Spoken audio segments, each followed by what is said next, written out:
നമസ്കാരം. നമസ്കാരം. എങ്ങനെ ഉണ്ടായിരുന്നു ഇന്നത്തെ ദിവസം? ഇന്നത്തെ ദിവസം അടിപൊളിയായിരുന്നു.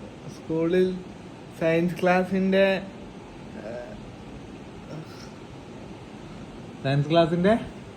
ഒരു ലിസ്റ്റ് തന്നെ വന്നോണ്ടിരിക്കുന്നു. ഇന്ന് എക്സാം ഉണ്ടായിരുന്നു. എക്സാം എങ്ങനെ ഉണ്ടായിരുന്നു? എക്സാം എനിക്ക് സമയം കിട്ടിയതുപോലെ, എനിക്ക് അറിയുന്നതുപോലെ ഞാൻ എഴുതി വെച്ചു. പിന്നെ ഇന്ന് എന്തൊക്കെയാണ് പത്രത്തിലൊക്കെ വായിച്ച് മനസ്സിലാക്കിയ കാര്യങ്ങൾ?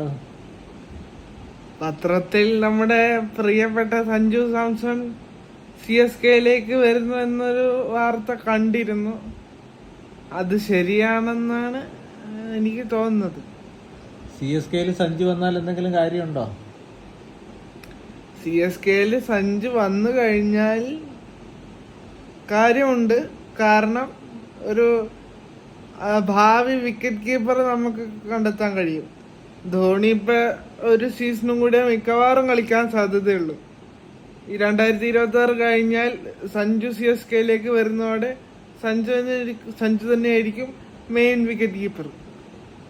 ഈ ഇന്ത്യൻ ക്രിക്കറ്റ് ടീമിൽ സഞ്ജുവിനെ ഇങ്ങനെ ഷഫിൾ ചെയ്ത് ബാറ്റ് ചെയ്ത് അവന്റെ ടീമിൽ സ്ഥാനം കിട്ടാത്തൊരവസ്ഥയിലേക്ക് എത്തിയതിനെ പറ്റിയിട്ട് എന്താണ് അഭിപ്രായം? അത് എനിക്ക് തോന്നുന്നു ഈ ഏഷ്യ കപ്പിന് മുമ്പാണ് സഞ്ജുവിന്റെ സ്ഥാനം ഒന്ന് ഷഫിൾ ചെയ്തത്.